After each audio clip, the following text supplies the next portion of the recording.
আসসালামু আলাইকুম ওয়া রাহমাতুল্লাহ। আমি রিফাত আছি আপনাদের সাথে। আবারও চলে এসেছি নতুন একটা ভিডিও নিয়ে। আশা করি সকলেই ভালো আছেন। আমি আলহামদুলিল্লাহ ভালো আছি। তো এই হচ্ছে আমার আশের একটা ঘর। অনেকেই থাম্বনেল দেখে বুঝেছেন যে আমরা আমাদের ফার্মে যুক্ত করেছি চীনা হাঁস। মানে চীনা হাঁসের বাচ্চা এনেছি 6 পিস। তো দেখেন মাশাআল্লাহ বাচ্চাগুলো খুব ফ্রেন্ডলি। এরা তেমন ভয় পায় না। বাচ্চা আনার পরপরই এরা ফ্রেন্ডলি ব্যবহার করে। খুব ফ্রেন্ডলি মাশাআল্লাহ। বাচ্চাগুলো খুব হেলদি, খুব চঞ্চল। তো সকালে কাঁচা রোদে সূর্যের মুখোমুখি হাঁসের ঘরটা রেখেছি।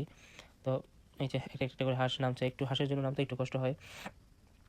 তো এই আমাদের চীনা হাঁসের বাচ্চাগুলো খুব ফ্রেন্ডলি। আমি যেদিকে যাই দেখেন বাচ্চাগুলো আমার পেছনে পেছনে আসতেছে।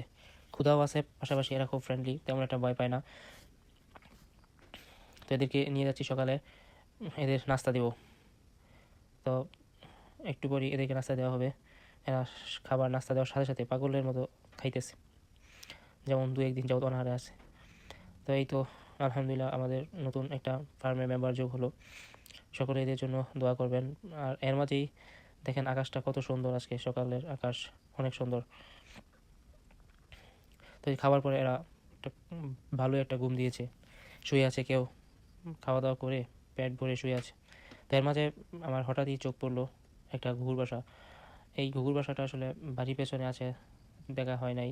তো হঠাৎই চোখ পড়লো ঘুঘুর বাসার দিকে। ঘুঘুর বাচ্চা ফুটে গেছে, বাচ্চা ফুটে অনেকটা বড় হয়ে গেছে ঘুঘুর বাসা। তারপরেই চোখ পড়লো ঘুঘুর বাসার দিকে। মার্শাল্লাহ দেখুন কত সুন্দর পাখি বাচ্চাগুলা, চুপচাপ বসে আছে, কোনো নড়াচড়া নাই। যদি দেখে ফেলি, এই দেখেন নড়তেছে। তো এই তো বাসাটি ঘুঘু পাখি বাচ্চা ফুটেছে, দুইটাই বাচ্চা আছে এখানে।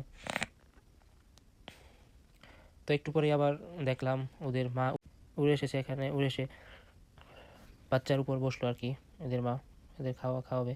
তো আরেকটা আপডেট দিই, হচ্ছে আমাদের ফার্মে মুরগি ডিম নিয়ে বসেছে। আলহামদুলিল্লাহ 15টা ডিম দিয়ে এবার বসিয়েছি। সকলে দোয়া করবেন যেন আল্লাহ তালা সবগুলো ডিমকে এক একটা প্রাণে রূপান্তরিত করে, এক একটা বাচ্চা আমরা পাই, প্রত্যেকটা ডিম থেকে যেন বাচ্চা পাই। তো এই তো ছিল আজকের আমার হাসতে ভিডিও। সকলে আমার হাসতে জন্য দোয়া করবেন এবং সকলেই লাইক, কমেন্ট, সাবস্ক্রাইব করে পাশে থাকবেন। আসসালামু আলাইকুম রহমতুল্লাহ।